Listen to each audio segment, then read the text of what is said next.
Hello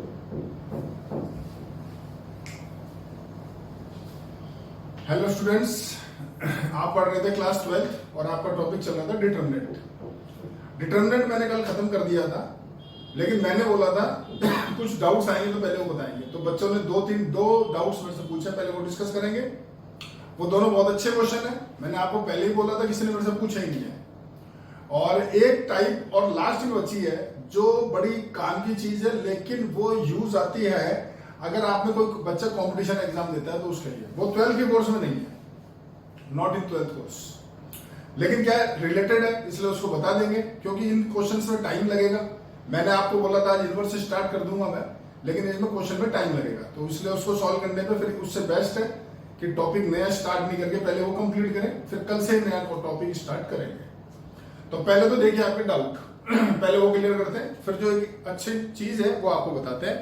तो सबसे पहले आपका क्वेश्चन नंबर 52 का 9th पार्ट मैं आपको बता रहा हूं।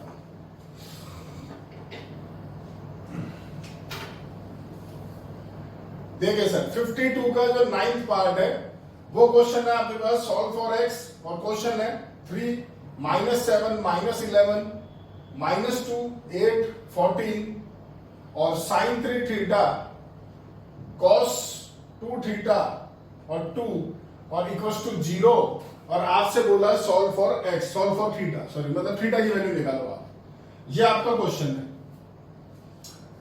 तो करने का तरीका आप जानते हो, जहां आपकी गाड़ी अटकी है मैं वही बताऊंगा, पर पहले स्टार्टिंग के स्टेप लिखूंगा। देखो जरा, यहां सबसे पहले प्रॉपर्टी लगाओगे, C1 इंप्लाइज C1 प्लस आपका C2, तो पहला एलिमेंट हो गया 1, अगला 1 और अगला 3, और ये -2 8 और 14, और ये आपका sin 3 थीटा cos 2 थीटा, और ये आपका 2, और ये आपका डिटरमिनेंट क्लोज इक्वल्स टू 0। इन दो को करो 0। R2 implies that R2 minus R1 और R3 implies that R3 minus 3R1।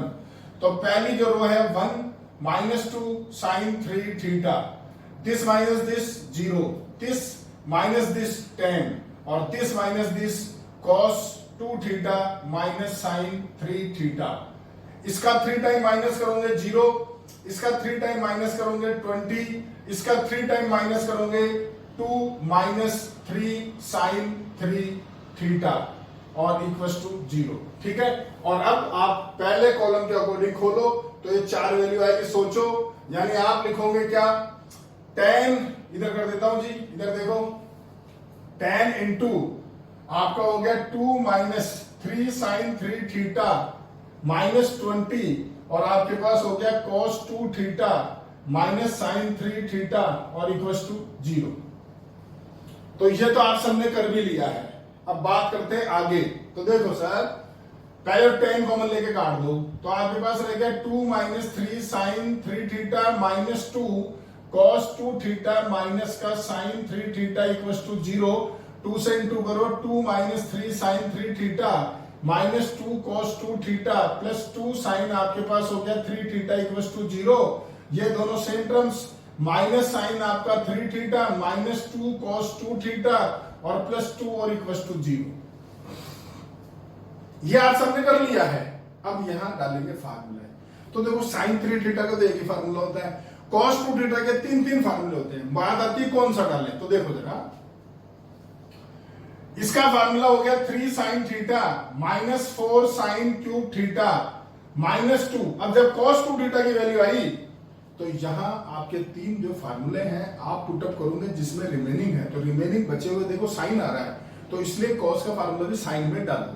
यानी आप क्या लिखो, 1 - 2 sin स्क्वायर थीटा और +2। बस ये चीज आपको यहां समझनी है। अगर ये आप करते तो आपका क्वेश्चन भी सॉल्व हो जाता है। कुछ बच्चों ने कोई फार्मूला cos का लिखा है, किसी ने क्या लिखा है वो नहीं पढ़ना है। अब ब्रैकेट खोलो, तो ये हो गया -3 sin थीटा प्लस 4 sin आपका cube theta -2 plus 4 sin square theta plus 2 और इक्वल्स टू 0। 2 से 2 कैंसिल। आपके पास देखो इस पूरे के अंदर sin थीटा आ गया कॉमन, sin थीटा कॉमन लेते हो तो ये हो गया 4 sin स्क्वायर थीटा, फिर ये लिखो प्लस 4 sin थीटा, और फिर ये लिखो -3 और इक्वल्स टू 0। 2 फैक्टर हो गए, तो sin थीटा इक्वल्स टू 0। दूसरा क्या हो जाएगा, 4 sin square theta plus 4 sin theta -3 equals to 0। और ये बन गया आपके पास क्वाड्रेटिक इक्वेशन। मिडिल टर्म कर दो स्प्लिट, यानी क्या आया 4 sine square theta plus 6 sine theta minus 2 sine theta minus 3 equal to 0। दो दो के पेड़ बना लो, जानते हो सारे। तो एक फैक्टर तो आपका आएगा 2 साइन थीटा प्लस 3 और एक फैक्टर आपके पास में आएगा 2 साइन थीटा माइनस 1 और इक्वल टू 0। तो देखो इससे आया साइन थीटा की वैल्यू बराबर 0 लोगे -3/2। तो ये आपको करना है नेगलेक्ट। नेगलेक्ट क्यों करना है जानते हो, साइन की वैल्यू -1 से छोटी नहीं होती है, -1 और 1 के बीच में लाई करती है। इसको सॉल्व करोगे साइन थीटा की वैल्यू आ गई हाफ। अब लड़ाइए इसका और इसका आंसर क्या है। तो याद रखो साइन थीटा 0 है तो इसका मतलब थीटा 0 नहीं होगा। अरे भाई जनरल सॉल्यूशन लिखो, जो 11वीं क्लास में पढ़ के आए हो, जनरल सॉल्यूशन। साइन थीटा अगर 0 है तो थीटा लिखते थे n पाई, कॉपी निकाल के देख लेना। तो इसका आंसर थीटा बराबर क्या है जी आपके पास n पाई, पहला आंसर। और साइन थीटा बराबर हाफ है तो इसको लिखोगे साइन सबसे पहले π/6 और अब लगाओ जनरल सॉल्यूशन। तो theta equal to n pi plus -1 की पावर n इंटू π/6, ये आपका जनरल सॉल्यूशन होता है। मैं फार्मूला लिख देता हूं इसका। तो साइन थीटा 0 तो यही फार्मूला होता है, लिखा हुआ है, उसका देख लो। अगर sine theta equal to sine alpha लिखा हुआ है तो आप लिखते हो थीटा बराबर n पाई प्लस -1 की पावर n इंटू एल्फा। ये आपका कहलाता है जनरल सॉल्यूशन, ध्यान रखना चाहिए, ठीक है। ये आपने 11th में पढ़ा है और ये आपका क्वेश्चन पूरा कंप्लीट है। बहुत अच्छा सवाल है, खाली ये चीज यहाँ ध्यान रखनी है, बाकी को सवाल में कुछ भी नहीं है, कॉमन लेना है। आपके सामने पूरा क्वेश्चन अवेलेबल है, ठीक है जी। तो इसको आप जरा स्क्रीनशॉट ले लो। तो आपका 54 बचता है, वो भी बताऊं लो।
हाँ जी, अब मैं आपको बता रहा हूं क्वेश्चन नंबर 54।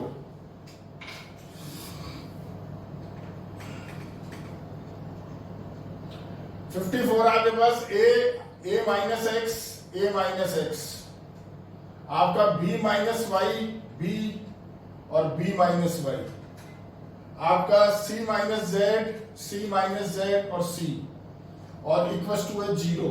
और आपसे बोला using the property of determinant find the value of something. आपसे किसकी वैल्यू पूछा वो लिख देता हूं।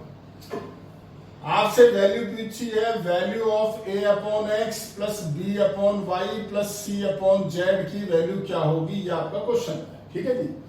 अब कैसे करेंगे वो देखिएगा, ठीक है।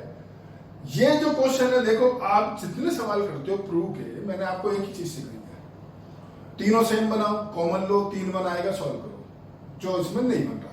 तो फिर मैंने आपको सिखाया कि यार आरएचएस में देख क्या चाहिए, जो आरएचएस में चाहिए उसके हिसाब से क्वेश्चन होगा सॉल्व। तो भैया यहाँ तो आरएचएस है ही नहीं, तो किसको देखें फिर। तो फिर मुद्दा आता है यार सर अब क्या किया जाए। तो कोई टेंशन नहीं है, अरे भाई तुझसे कुछ तो पूछा होगा उसने, तो उसको देख मेरे भाई। तो पूछा उसने ये वैल्यू है, दिख रहा है आपको, तो मुझे ये चीज बनानी है। मुझे मतलब a अपॉन एक्स चाहिए, मुझे b अपॉन वाई चाहिए, मुझे c अपॉन जेड चाहिए। मेरा क्वेश्चन अपने आप बन जाएगा। तो देखो आज इसको डिवाइड करो x से, इसको y से, इसको z से। तो बच्चा बोला सर यू क्यों नहीं करूं। अरे यू करेगा तो मैचिंग नहीं हो रही यार, यू करेगा तो मैच हो रहा है, सोच जरा। यानी आप लिखोगे क्या, divide by x y z किसको, C1, C2 and C3 respectively. यानी आप जब डिवाइड कर रहे हो तो बाहर क्या करोगे, इंटू एक्स वाई जेड, इसको x से डिवाइड करो, a by x minus one, a by x minus one, इसको y से करो b upon y minus one, b upon y minus one, ये हो गया c upon z minus one, c upon z minus one और c upon z. खेल खत्म, आप खुद ही देख लो क्या करना है, मैं क्या बताऊंगा। इक्वल टू 0 चल रहा है, दिख गया।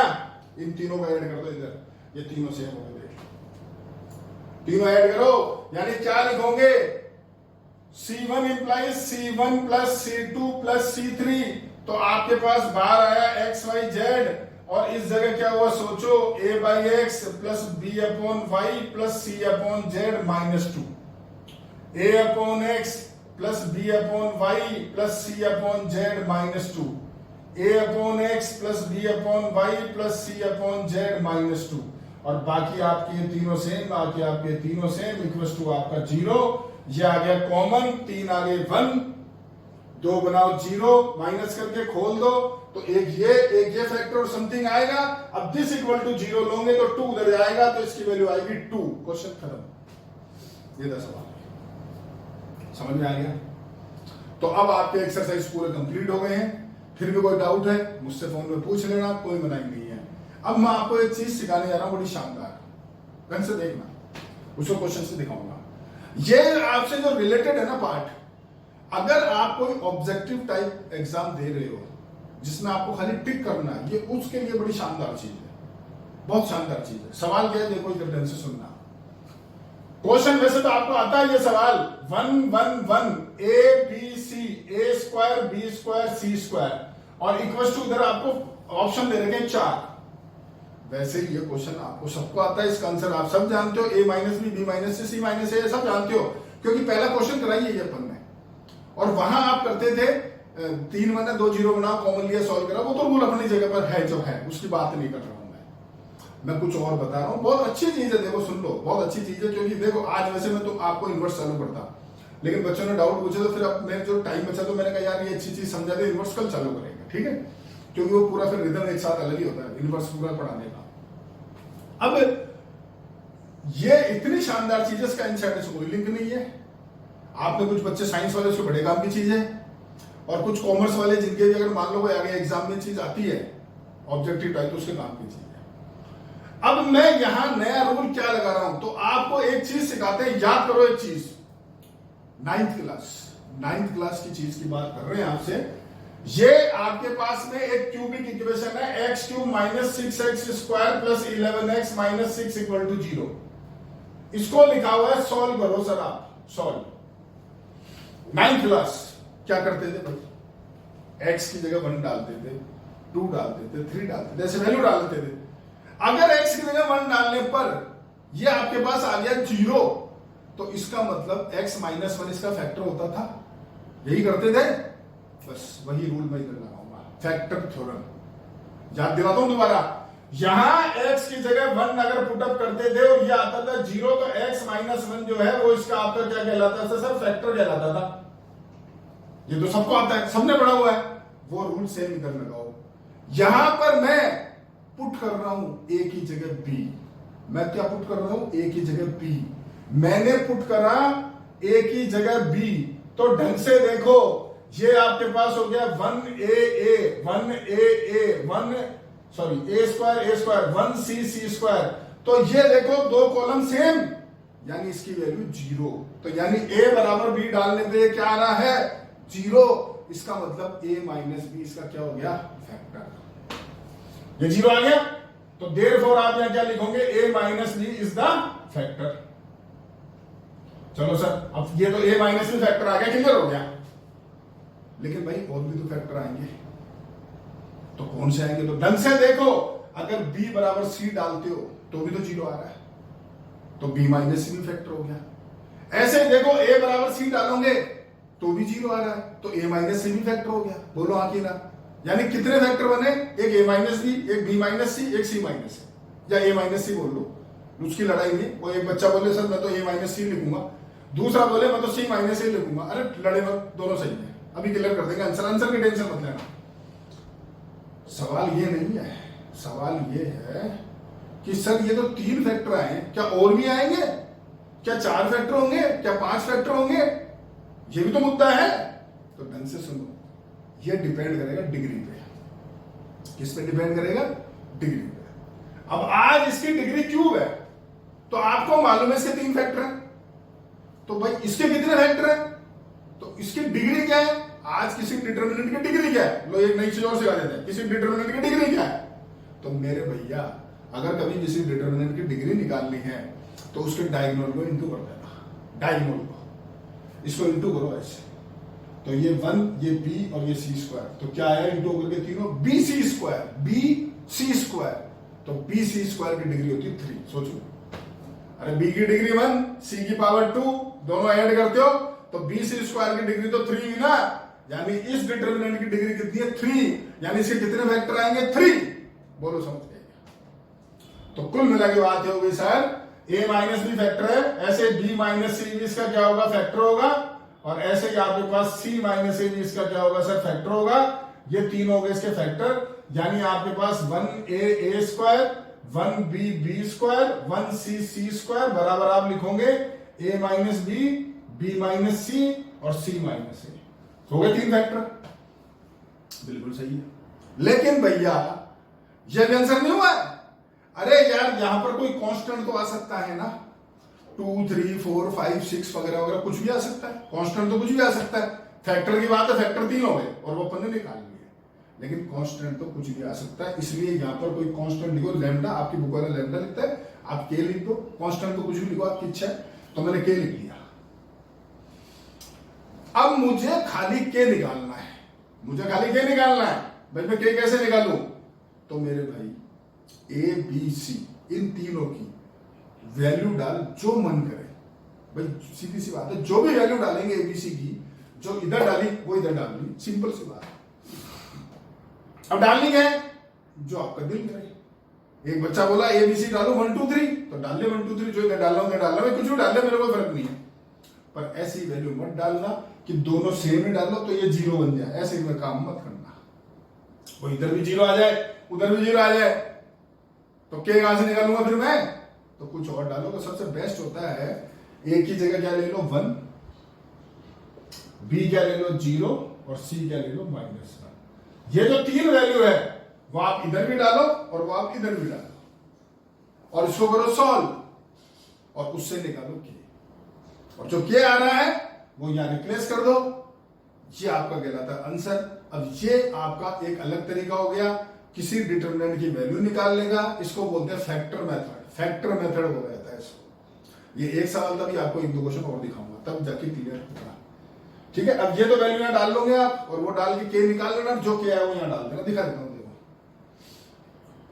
ये 1 1 1, ये 1 और 1 हो गया, ये 0 0 हो गया, ये -1 और 1 हो गया, इधर आपका आ गया के 1 -0 0 -1 तो +1 और -1 और -1। अब इसको खोल लो यार, जो भी आ रहा है उसको इंटू कर लो, डिवाइड कर देना, के आ जाएगा, जो के है वो यहाँ डाल देना, आपका आंसर आ जाएगा। तो इस क्वेश्चन में के की वैल्यू 1 ही आएगी, तो यानी आपका आंसर 30 = 30। ये आपका दूसरा तरीका होता है। अब ये तो क्या छोटा क्वेश्चन है ना, तो इस क्वेश्चन को तो क्या, जैसे ये क्वेश्चन हर बच्चे को याद ही हो जाता है, ये क्वेश्चन एग्जाम में आएगा तो उसको याद है यार 3 फैक्टर है वो लगा देता है, ठीक। लेकिन अगर बड़े क्वेश्चन आते हैं तो उसमें इस चीज का यूज होता है, दिखाते हैं आपको। पहले आप इसको स्क्रीनशॉट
देखो जी, एक तो क्वेश्चन और दिखाते हैं आपको, एग्जाम्पल और पीछे।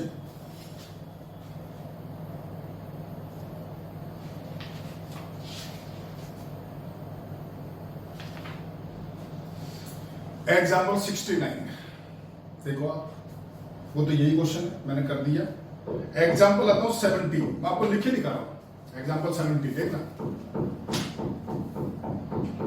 70 जो क्वेश्चन है वो आपके पास है a माइनस एक्स का स्क्वायर, b माइनस एक्स का स्क्वायर, c माइनस एक्स का स्क्वायर, a माइनस वाई का स्क्वायर, b माइनस वाई का स्क्वायर, c माइनस वाई का स्क्वायर, a माइनस जेड का स्क्वायर, b माइनस जेड का square और c minus Z का square.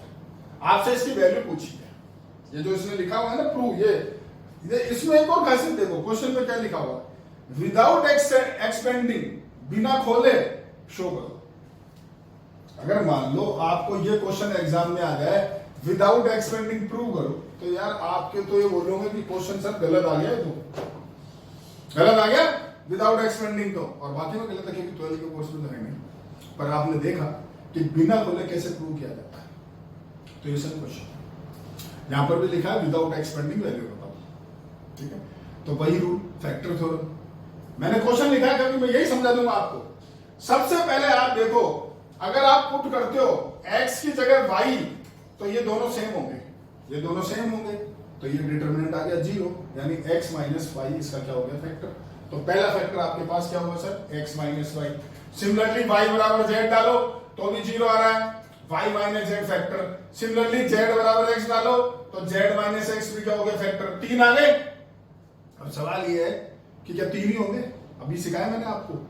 इसकी डिग्री देखो, इसकी डिग्री देखो, तो डिग्री देखो, डायगोनल को इंटू करो, this into this into this, ये पावर 2, ये पावर 2, ये पावर 2, यानी टोटल होगी पावर 6, यानी फैक्टर कितने हो गए 6। तो भैया 3 आए, 3 और निकाल, कैसे निकलेगा, ये 3 तो निकल गए। अब तुम जरा देखो, अगर यहां पुट करते हो a की जगह b, तो भैया ये दोनों रो सेम हो गई, सेम हो गई, तो डिटरमिनेंट 0, यानी a माइनस b इसका क्या हो गया factor. Similarly b minus c होगा और सिमिलरली c माइनस a होगा, यानी टोटल फैक्टर हो गए 6, यानी बराबर क्या लिखोगे, x minus y, y minus z, z minus x, a minus b, b minus c और c माइनस a, और आगे क्या लगा दिया k।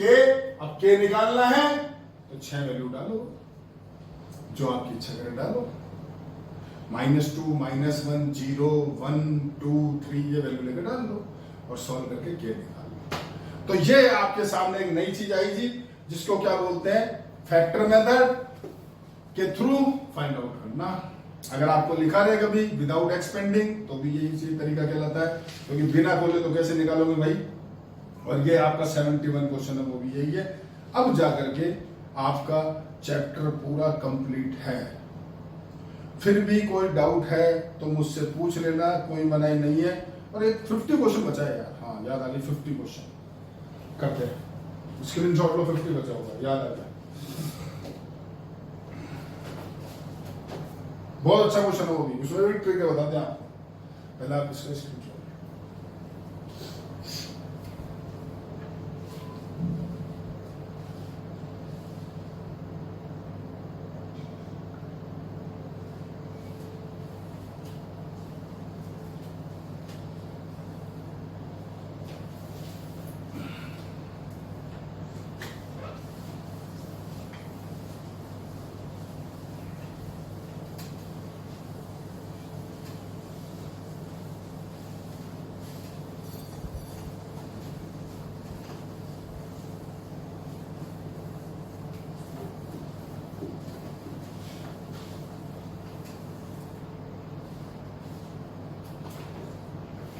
देखो जी क्वेश्चन नंबर 50, क्वेश्चन नंबर 50 आपके पास में P A A B Q P C C R equals to 0, और आपसे बोला है find the value of P upon P minus A plus Q upon Q minus B plus R upon R minus सी, ये आपका सवाल है। मैं फिर बोल रहा हूं, बहुत शानदार क्वेश्चन है सर, बहुत शानदार क्वेश्चन है, ढंग से समझना। अब इस क्वेश्चन में क्या होता है कि यार बच्चा बोलता है सर इसको खोल देते हैं। भैया खोल देगा तो ये वैल्यू कभी बढ़ा ही नहीं पाएगा। तो फिर बच्चे के दिमाग में सर क्या करें? अरे भाई क्या करें, तो सुन, कुछ करते हैं माइनस, कुछ ये चीज लाने की सोचते हैं जो डिनोमिनेटर में दिख रही है ना, वो लाने की सोचते हैं। तो ढंग से देखो, अगर मैं इसको करता हूं माइनस, मतलब एक सेकंड, अगर मैं करता हूं माइनस, आज मुझे P minus A Q minus B आर माइनस सी चाहिए, ठीक है? तो आप क्या करो सर, इसमें से इसको माइनस करो तो P माइनस नहीं बनेगा, ये करो माइनस, ये हो जाएगा। देखो यानी R1 implies date R1 minus R2। तो पहला आया देखो P माइनस ए, दूसरा आया P माइनस Q और तीसरा आया 0। सोचो, और ये दो चाहिए थी, देखो ये दो, इसलिए माइनस करें। पहले मैं ऐसा कर रहा था, लेकिन वो P माइनस बी और A माइनस क्यू आ रहा था, मेरे यहां मैच ही नहीं कर रहा, इसलिए मैंने नहीं करा। समझ में आई मेरी बात? बाकी दोनों सेम रख दो, A Q C A B R equal to 0, ठीक है? अब मैं चाहूं तो एक और माइनस कर सकता हूं, लेकिन मैं नहीं करूंगा, मैं इसको खोलूंगा, इसको एक्सटेंड करूंगा। देखो एक और करते हैं, जैसे ये 0, ये B माइनस क्यू और R माइनस सी बन तो सकता है, लेकिन छोड़ो, खोलो इसको, खोलो इसको। खोलोगे तो सोचो भाई, ये फर्स्ट रो के अकॉर्डिंग खोलूंगा तो ये और 4 वैल्यू और ये और 4 वैल्यू आएगी। तो करते हैं, देखो सॉल्व, क्या लिखोगे? P माइनस ए और आपके पास डिटरमिनेंट में आ जाएगा Q C B R। एक और माइनस करो, एक और माइनस करो, क्योंकि दो फैक्टर बना लूंगा तो फिर मेरा काम हो जाएगा। रुको, आप क्या करो सर, यहां लिखो, इधर ही कर दो, R3 implies date R3 minus R2। तो इसमें से उसको करोगे तो ये तो 0 आ जाएगा। हाँ जी, ये हो गया देखो 0। इसमें से करोगे तो B माइनस क्यू और दिस माइनस दिस करोगे R माइनस सी, बस ठीक है। अब रहने दो, अब सही है भाई, दोनों फैक्टर थी। एक भाई गलती बताऊं क्या थी, मैंने एक P माइनस ए ले आया, मैं B माइनस क्यू ले आया, पर ये मैं नहीं लाया था, ये भी तो चाहिए मेरे को, तो इसलिए मैंने एक बार और माइनस करा तो R माइनस सी भी आ गया। अब ओपन कर दो इसको, तो देखो P माइनस ए और डिटरमिनेंट में आ गया Q C B minus q और आपका R माइनस सी।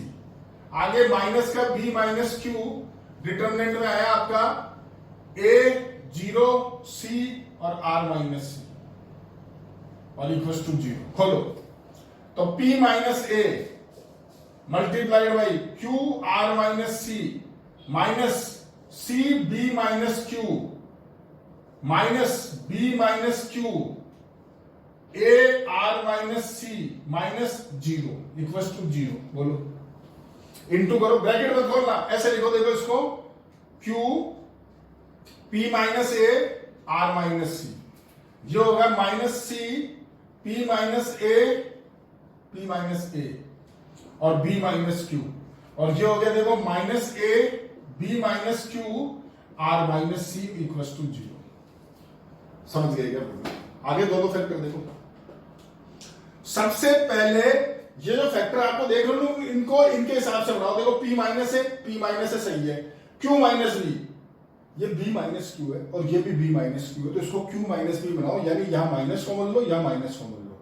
ये R माइनस सी, तो R माइनस सी ठीक है, ये भी R माइनस सी ठीक है। तो देखो क्या लिख रहा हूं, इधर लिख रहा हूं, इधर देखना, Q आपका P minus a R minus सी ठीक है, या माइनस कॉमन लिया तो प्लस का C, ये आपका P माइनस ए और ये हो गया Q माइनस बी और प्लस का A Q माइनस बी और R माइनस सी और इक्वल टू 0। पहले चेक कर लो,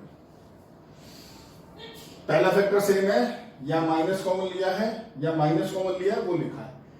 अब मैं क्या करूंगा सर, देखो दो फैक्टर है, मुझे डिनोमिनेटर में ये चाहिए, तो इन तीनों को डिवाइड कर दो, P minus A Q minus B R minus C के प्रोडक्ट से, यानी क्या लिखो, divide by P minus A Q minus B R minus C.